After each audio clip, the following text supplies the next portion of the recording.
بسم اللہ الرحمن الرحیم۔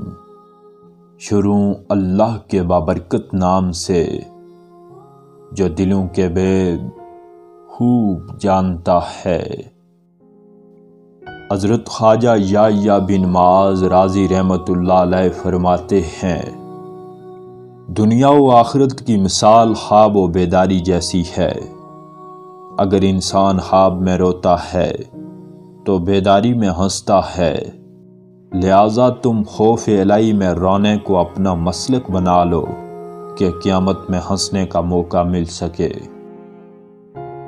وصال خداوندی کے بعد بندہ خود بخود سب کو بھول جاتا ہے۔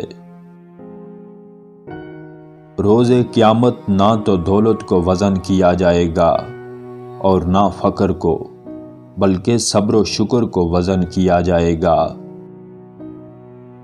دو باتوں پر بے فکر ہو جانا غرور اور مکر ہے۔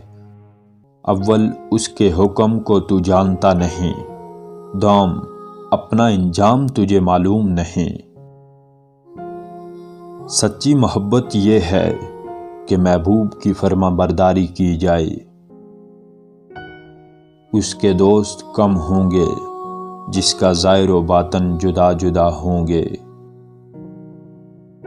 توبہ کے بعد ایک گناہ بھی بدتر ہے بنسبت 70 گناہوں کے جو توبہ سے پہلے ہوں۔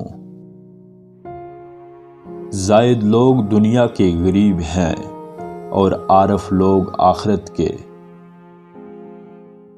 وہ دوست کس کام کا جو خود مدد نہ کرے بلکہ اس سے مدد مانگنی پڑے۔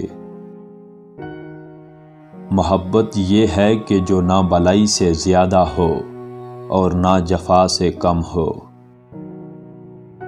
نیک اعمال سے نیک گمان اور برے اعمال سے برا گمان پیدا ہوتا ہے۔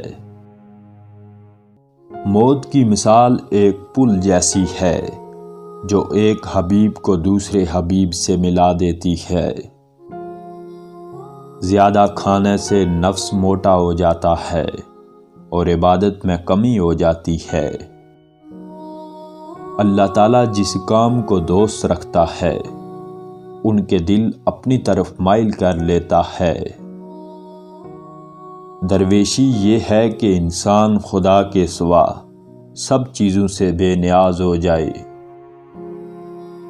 صابر کی حقیقت مصیبت آنے کے بعد معلوم ہوتی ہے اور بردبار غصے کے وقت آزمایا جاتا ہے۔ جب بندہ اللہ تعالیٰ سے ڈرنے لگتا ہے تو تمام اوضاع عبادت کے لیے تیار ہو جاتے ہیں۔ دنیا داروں کی خدمت کرنے والے غلام اور لونڈی ہیں اور آخرت والوں کی خدمت کرنے والے بزرگ اور آزاد ہیں۔ بغیر سوچے سمجھے بات مت کرو ورنہ بہت پچھتاؤ گے۔ سب سے بڑی حماقت یہ ہے کہ کام تو جہنم کے کیے جائیں اور آرزو جنت کی رکھی جائے۔